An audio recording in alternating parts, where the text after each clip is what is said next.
والصلاة والسلام على رسول الله صلى الله عليه وسلم وعلى آله وأصحابه ذوي الشرف العظيم. رب اشرح لي صدري ويسر لي أمري واحلل عقدة من لساني يفقه قولي وبعد. أحباب رسول الله, baada kumshukuru Allah jalla jalalu na kuzitaka rehema na amani zimundi bwana mtume Muhammad sallallahu alayhi wasallam, bado tunaendelea kuelimishana na kufundishana mambo mbalimbali yanayohusu dini yetu ya Kiislamu.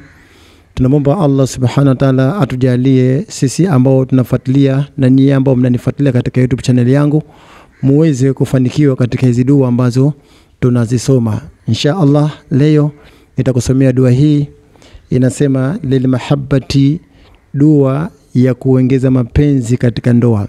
Ikiwa mwanamume na mwanamke wameuana lakini mapenzi hayapo katika ndoa, mapenzi yamepungua katika ndoa, basi insha Allah chukua dua hii, nenda kaisome wewe na mke wako katika nyumba yako, mapenzi yataongezeka. Au unaweza ukaisoma wewe mume peke yako, pia mapenzi mke akakupenda, na mke unaweza kuisoma peke yako, mume pia akakupenda. Asema wataskinu zaujati, lakini dua hii pia inamtuliza mke, mwanamke ambaye hajatulia pengine katika ndoa.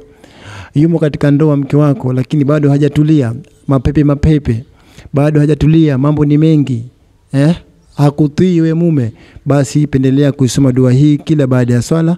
Inshallah Mwenyezi Mungu atamtuliza mkeo. Anasema wataskinu zaujati, na kumtuliza mwanamke, hatta la takhruju min albayti, mpaka akawa hatoki nyumbani kwako bila ya ruhusa yako. Kuna baadhi ya wanawake wanatoka nyumbani kwao bila ya ruhusa ya mume. Sasa wewe mwanamume ukishamuona kwamba mkeo ana tatizo hili, basi some dua hii mara kwa mara. Na wewe mwanamke ukishamuona mumeo ana tabia chafu, unataka umtulize sasa, basi some dua hii mara kwa mara. Kwa hiyo dua hii anaweza akaisoma mwanamke pia kwa ajili ya kumtuliza mumewe, lakini pia anaweza akaisoma mwanamume pia kwa ajili ya kumtuliza mke wake kutokana na matatizo. Anasema taktubu hadhil ayatu fi waraqah, utaiandika aya hii nitakayokusomea katika karatasi pamoja na dua hii.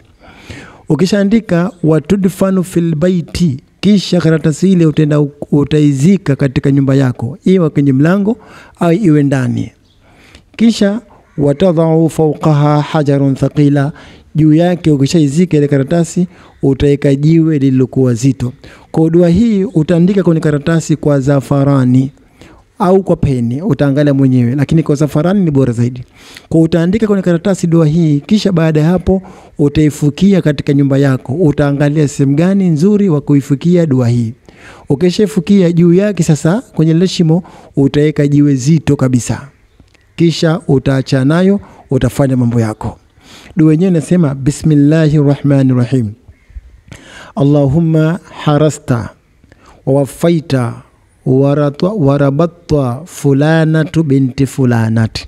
Hapo unalitaja jina la mke wako au unalitaja jina la mume wako. Kwa dua utaandika hii, Allahumma harasta wafaita warabatta fulanata binti fulanat hatta la takhruja min makaniha innahu ala raj'ihi laqadir fama lahu min quwwatin wala nasir ji'na bikum lafifan waqifuhum innahum mas'ulun fulanatu binti fulanin. Na hapa pia utalitaja jina la mke wako au jina la mume wako.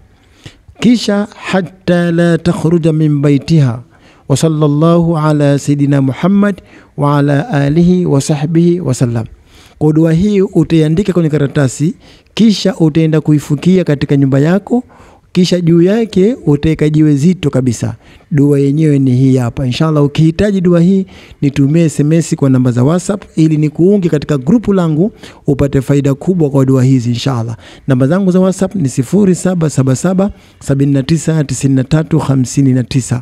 WhatsApp namba ni 0777 799359.